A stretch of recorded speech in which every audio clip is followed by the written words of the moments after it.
Innovative businesses see every day as an opportunity to create something new. Dell Technologies advisors are here with tools and expertise to help you do incredible things. Because Dell Technologies believes there's an innovator in all of us. Learn more about smart PCs powered by the Intel vPro platform that's built for business. Find tech that's right for you by calling a Dell Technologies advisor at 877-ASK-DELL.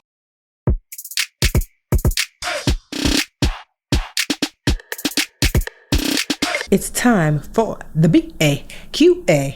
Hey, the BAQA, what you said, the BAQA with mandate, the BAQA with Tiffany, the BAQA. Hey. So what is BAQA for the people who've never been here before?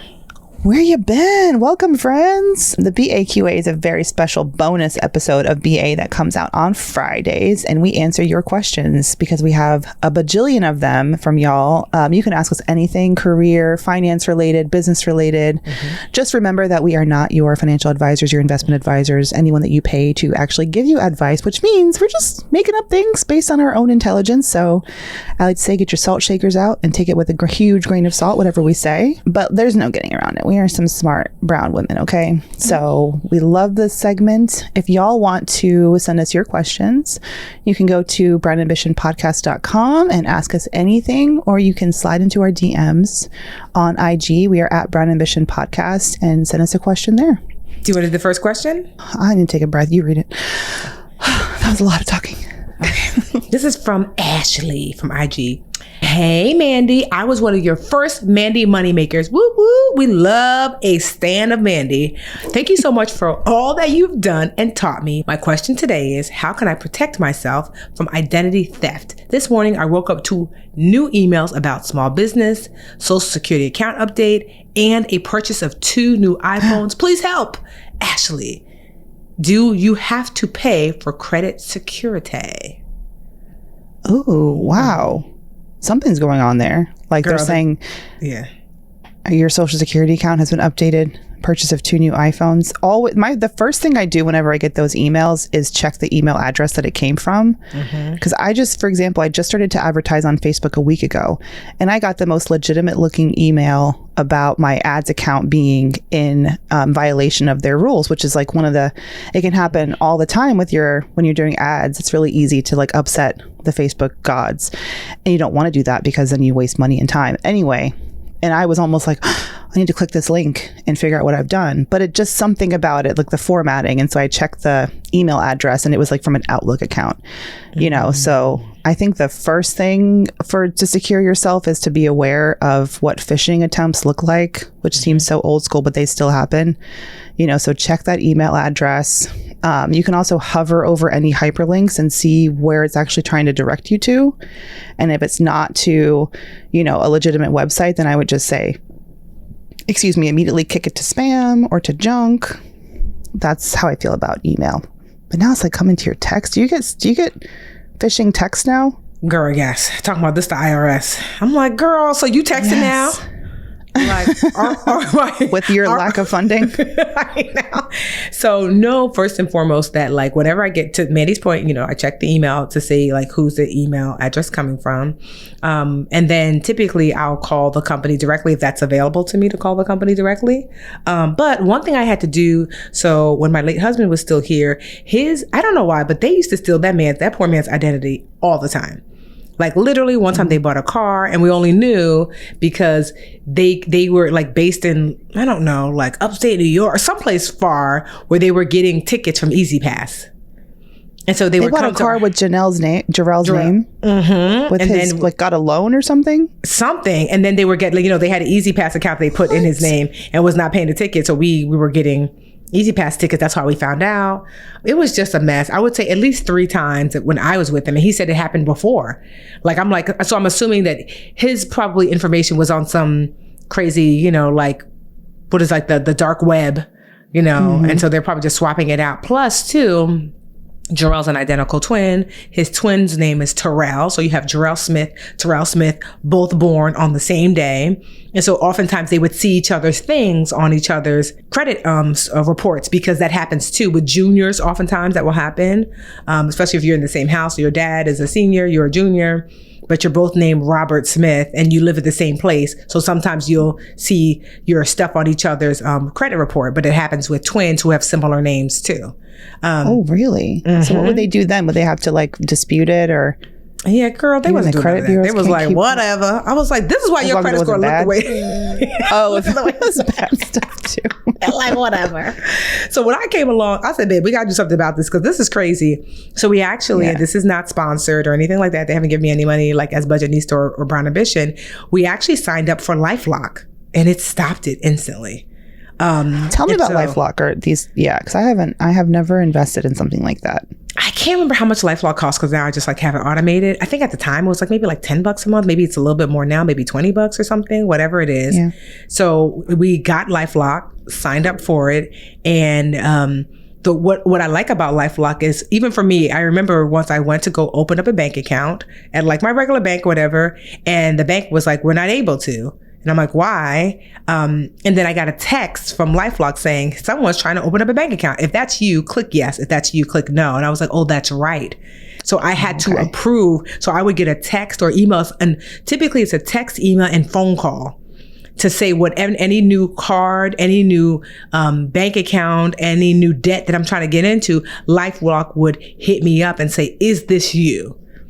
Which, you know, like sometimes when if you forget like me, which I always forget, and I'm like, why can't you open it? I'm like, oh, that's right. So that's one thing, like LifeLock, but also too, you can go directly to like Experience, Equifax, TransUnion, and you can actually freeze. I did this with Jarrell after he passed away. My financial advisor, Jalissa, said right away, Tiffany, because when people know that someone passed away, they know you're in grief and they will sometimes attack that person's, you know, financial like credit and background and just start using it up. So I went into each of those specific accounts and froze his credit. And you can freeze and unfreeze, but I froze it obviously indefinitely. So no one can open up anything in his name. And I'm not paying attention because it's not me. Right. And so that's something so you can do too. Mm-hmm. I did that. Now I'm remembering because I was telling Tiff, I'm like, I think I'm pretty delinquent with my identity. But I did do the credit freeze. This was, I think the Equifax data breach back in like 2016 really spooked me. But I mean, it's just so many data breaches. They can't even keep, it's not even that big of a news anymore because it just happens all the time. But yeah, credit freezes. And I remember then I started shopping for a mortgage and I was annoyed by it because I'm like, damn it, I got to unfreeze and all that. So now that I'm not shopping for a mortgage, you can thaw it and then it's just annoying because you have to like thaw it at the bureaus where your lender is going to request a check, you know, but I think it's totally worth it because why wouldn't you want to have that extra layer of protection? You know, because like even opening a cell phone, you can't do that if you have a credit freeze. Nothing. So a credit freeze to me is if you know you're not getting anything for a while and something like this has happened, you can freeze just to stop any activity. Let's just say your stuff is in a dark web. I'm freezing it for the next 2 months. No one is gonna. And then after that, if you don't want the issue, like Mandy said, the thaw and freeze, you can get like a LifeLock or some similar type of company where before anything happens, you know, you get the text or the call, you just have to approve. And so those two things, honestly, since then, you know, Jarrell's identity stopped being stolen and I never had my identity stolen, but I signed up because I was like, well, we're here now because you could do like a family plan. And so my identity has never been stolen, which is, you know, which there have been things on there. They're like, I don't recognize this. And I realized like, oh, the company sometimes has a different working name than a doing business name. And I'm like, oh, that was me. Oh God, I've been there. I'm like, who? I would never spend that much. Meanwhile, it's like, one of those 4 a.m. Instagram scrolls. They always get me with their kids' shoes ads. Oh man, what else there's something else. So, a friend of a friend recently lost $8,000 right before Christmas, right before the holiday season through it was a phone call text scam. And so it started with text messages from her bank. It was Citibank. Texting her and it looked really legit. And then they escalated to calling her and were so convincing that she ended up giving her account information over the phone. And then they drained her, and it was her checking account, which is really painful, you know, because with your checking account, it's sometimes harder to get those funds back. And it was a Zelle, she didn't give them her account information. She Zelled them. She Zelled them. And if you guys know anything about Zelle, one of the pieces of controversy is that, you know, you go through these steps when you send a transfer where they're like, be sure you know this person, because if you don't, we are not covering you, because if it's you who hits the submit button and you know what you're doing, like we are not liable we're not liable for funds that you lose. So she was I think she's still fighting to maybe get that $8,000 back, but she's like a single mom, and you know, it's a lot of money to lose. So if they're asking you for Zelle, you deserve to be asking for every ounce of proof. And banks probably will not be doing that. I would just say that first and foremost. And then she ended up, I think something struck her as odd. And then she called Citi herself. And they were like, oh no. So if they're saying that they're from Citi, don't bother about inconveniencing them. Like, don't worry about that. You know, hang up, say, cool, you can call me back if you really want this $8,000, and call your own number directly. That's the key. One of the women that we know, I think her name is Shannon, she lost her house down payment because they have this scam where, you know, when you make the transfer, like the wire transfer when you're purchasing a home. Yeah. And so what they'll do is they'll send you a fake bank, like, hey, I know we said this is the wire number. This is actually the updated wire number. She did not know because it looked official. Because what they do is they like mimic what your bank sends, and she sent it. And wires are notorious that once it's gone, it's gone. Yo, that had me so shook, because, you know, I bought my house cash, $520,000. That can't go to the wrong person. So what I did was I moseyed my way on down to the bank and said, look me in the eye, Suzanne. And that's when we did the wire on the phone. Like, so the key with that is always, I didn't call the number that was on the paper when we were making the transfer, because I think I had the money in like Ally or something like that, and I was transferring it to like their bank was like Wells Fargo or whatever. That like I go to the Ally website and call that number there. Anytime somebody is telling you something financial, even if it seems I'm going to hang up and I'm just going to call back. Because I'd rather call back the official number so I know for sure that like, oh, this is who I'm speaking to versus like, who is this? So that was key. I was still nervous because, you know, you just feel like you never know. So thankfully, you know, like it all worked out, because that would have been like, you would have seen a weeping willow of a Tiffany. Like, I lost $500 million. And when it's wired and it's gone, you know, it's in the Canaries or, you know, some other country, and you can't get that back, man. What else? Oh, 2-factor authentication is huge for any accounts that you have, because I feel like you break into my Gmail, you have my life, you know everything about me. So 2-factor authentication, these basic practices. But I'm glad at least that your like spidey sense has perked up enough to ask, because that is wild. And credit monitoring, you can, I think she said, what did she ask? Is credit...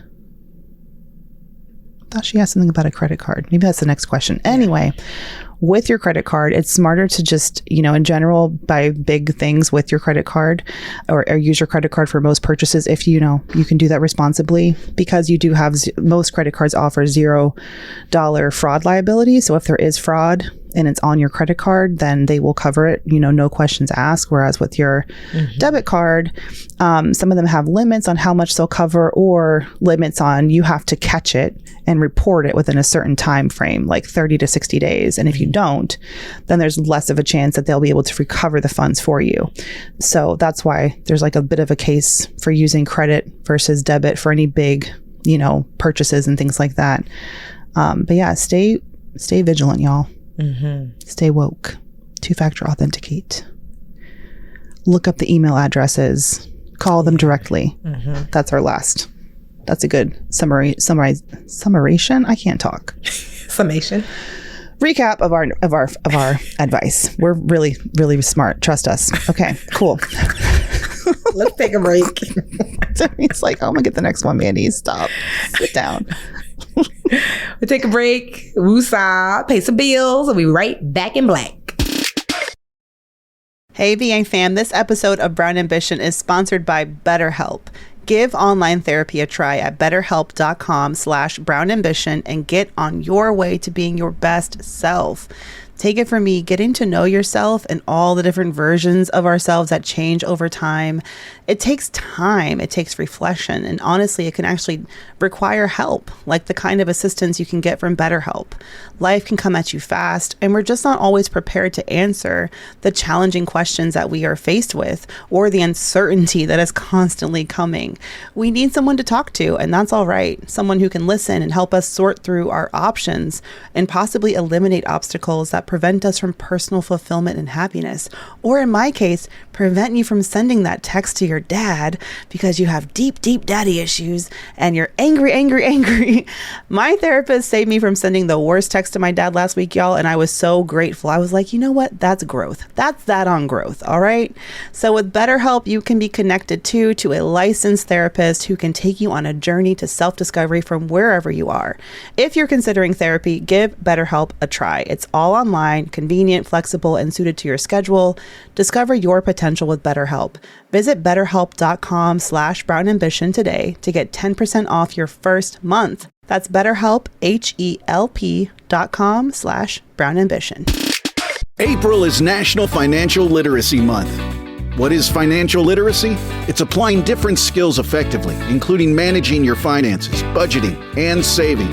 It just so happens the Cumulus Podcast Network has 3 great podcasts to help raise your financial IQ. Stacking Benjamins with Joe Saul-Sehy, Bankrate's 2023 Best Personal Finance Podcast. What's one of life's biggest expenses that we can maybe talk about reducing? Housing. Is housing on the list? Buying a house is the number 2 expense of all these expenses. What's a way that we can reduce our housing expense? Moved from Seattle to Florida. Wow, spoken like somebody with a little knowledge of that situation. Afford Anything with financial journalist Paula Pant. You have many financial goals. You want to buy or pay off your house. You need to replace your car. You want to pay for a wedding, send your kids to college, travel the world, and one day retire. But how? And Webby Award-winning Brown Ambition with Tiffany the Budgetnista Aliche and personal finance expert Mandy Woodruff. When I was crafting my resume in my career, I wasn't thinking about the job I had. I was always thinking, like, what's going to impress the person who has my next opportunity and make them want to have a conversation with me. And yeah, I think people are not thinking that far ahead. That's why we be leaning into you, career coach. So, as you look to improve your financial literacy, follow Stacking Benjamins, Afford Anything, and Brown Ambition, wherever you listen. And we're back. Mandy, got the next question? Yes. All right. This comes from listener Jalissa. Jalissa says, "Hey, Tiffany and Mandra. Hope it's okay to call you Mandra." Yes, of course. I love you both so much. My name is Jalissa, like Jalissa from a different world. Yes, girl. First, let me say I love the documentary. I'm sure she's talking about Tiffany's documentary. What was it called again? Get Smart with Money. Get Smart with Money. And Ariana, who was Tiffany's mentee, is me. I need some advice from my financial girlfriends. Sorry, but it's going to be a long one. Jalissa, we've seen longer, but it's okay. I'm a little over $10,000 in debt. It's a mix of credit and credit card, IRS, and a personal loan. Before researching, I opened a BT credit card and was approved for $8,500, 0% interest for 18 months with a 3% balance transfer fee. I wasn't aware that you cannot transfer debt from one account to another within the same bank. Yes, that's important.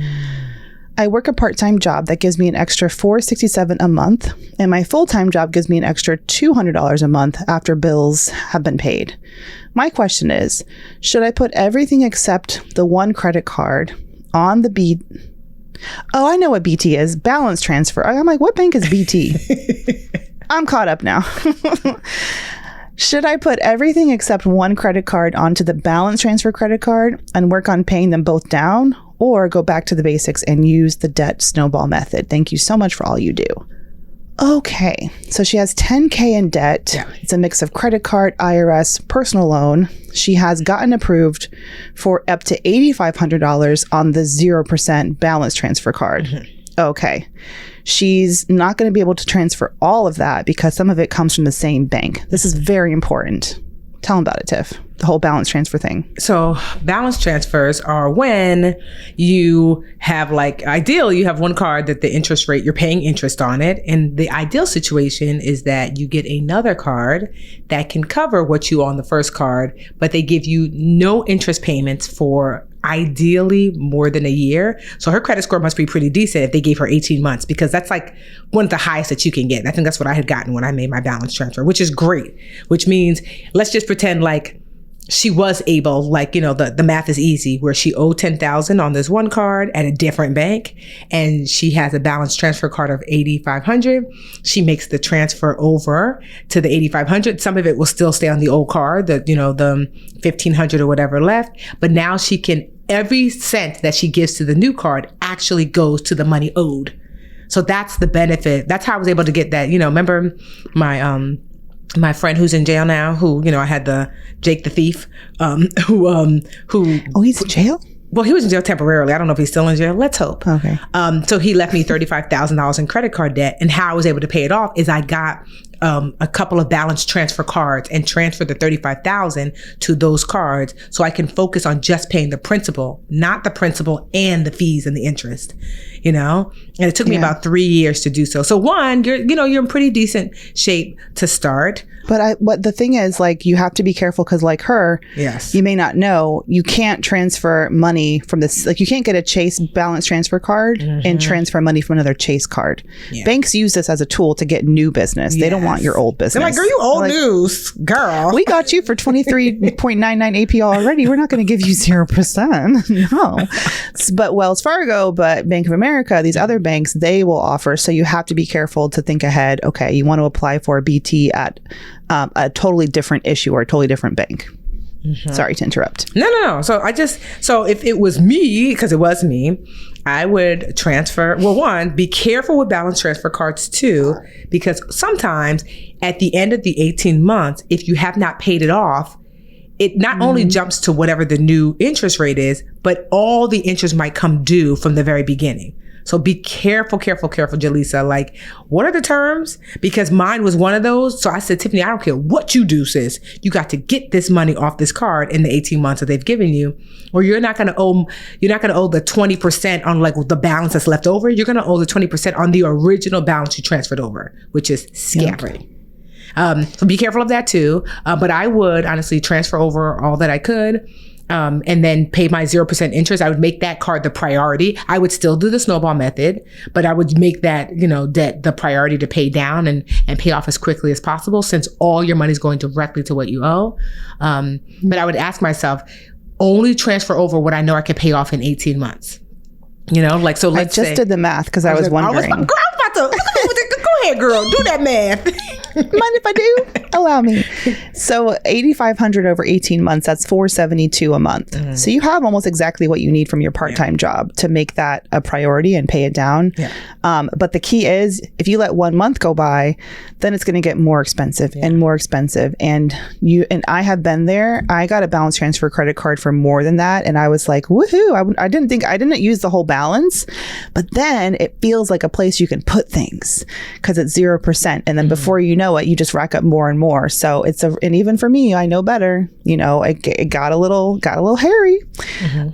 So you have to be super disciplined, like immediately set up that auto payment so that you're not winding up 18 months from now, because it'll sneak up on you. Like Tiffany said, with the balance, because imagine if you even had like $1 and then they're like, yeah, we'll take that 20 something % of 8,500 and add it on, and we'll keep you forever and ever and ever. Well, what you could do is, this is not the ideal. You could do another balance transfer like a month before that. Like that would be the worst case scenario. If you still owe, say, like $1,000 and you just don't have it, you could say, hold up, I'm going to do another balance transfer, knowing that I'm not actually going to have it, to get yourself out of that. But you don't want to be jumping from balance transfer card to balance transfer card. But that is definitely, like, for those of you who are listening who are like, I'm in that position where, I thought I was going to be paid off, I'm not, then, look for this is why keeping your credit score decent is so critical, because that's going to dictate how good of terms you're going to get with your balance transfer card. Yeah, 100%. Yeah. Anything else? I mean, she does say she has a mix of credit between her credit card, IRS, and a personal loan. I would feel like the personal loan probably isn't that high of an interest. So definitely, like Tiff said, use it for your credit card debt first and foremost, and kind of treat it like if you have extra room after you add the credit card debt, then add, either the IRS debt or the personal loan. You can't transfer IRS debt. How does that work? I How wonder would if that you work? charge. I think you would charge it. You would have to call the credit card company. Like, is it a rollover or do you just charge it? You see what I mean? So Yeah, because with balance transfers, I remember you have to tell them how much from your bank how much from your credit card you're transferring, what the bank name is, and your account, and then they'll go and grab it. So I don't even think that IRS would qualify unless you just pay Put it for on it a with your card credit card and then But that's transfer it. another 3% processing fee. Yes. Probably the IRS probably charges a processing fee. Yeah, have to really be careful about that. So here's the thing. Like, I think the biggest thing that you take away from this is that even when you're like planning on doing good things, map it out on paper. Like, okay, balance transfer, what happens if I don't pay it after 18 months? Like, I used to literally have a notebook for like these kind of choices. Can I do this? Let me call the company, see if I can do that. So that way, before I make the move of like doing something that's going to put a little ding on my credit card, I can decide this actually makes sense. So certainly, Jalissa, we're proud of you for taking steps, but just know moving forward, as you have these questions, what's so great is that you can ask the balance transfer card people or whomever, like, here are my questions. I can decide, does it even make sense to make this decision, just moving forward. But these are questions you could still ask to make the best choice of what money should go on that card and how. Absolutely. But thank you so much, Jalissa. Kind of want to call you Khaleesi, but Jalissa will do. No, girl, not from a different world. That used to be my girl, Jalissa. Remember, she used to date Sinbad. That was her boyfriend. I didn't watch a different world like that. Which one was Jalissa? Jalissa wasn't, I'm trying to think, was she in the later episodes? I feel like, I think so. Anyway, she was kind of like the RA. I don't know if you remember. She had like short hair. Oh, okay. She was That'd be a fun sassy. one to go back and rewatch as an adult. Because I love watching Living Single as an adult. It was so fun. I need to go back. Okay. Maybe when I'm up all night with a toddler, with a newborn and a toddler. All right, Jalissa, and everyone else, thank you so much for your questions this week. Again, hit us up. We are brownambitionpodcast.com. You can ask us anything or slide into our DMs at Brown Ambition Podcast on IG and ask us any questions that you have burning, and we will hopefully get to them on the show. Yes. Until next week. Bye. Bye. Hey, BA fam, we could not do this show without your support or the support of our team behind the scenes. The Brown Ambition podcast is produced by Imani Crosby, and Dennis Stemplinsky is our in-house tech guru. I am your co-host, Mandy Woodruff-Santos, and we will see y'all next week, BA fam. Dissecting politics with exclusive interviews, commentary, and humor. Useful Idiots with Katie Halper and Aaron Mate. Check out this story that comes via wedding planner Georgia Mitchell. I'd say that's a deal breaker if you were to catch your partner being breastfed by their mother. The thing is, she's hearing this secondhand, so Right. we really... The responsible journalist in you, Aaron. It's just an allegation. Yeah, none of my sources have confirmed this story. Right. So... Terrible if true, and definitely a deal breaker. Useful Idiots, wherever you listen.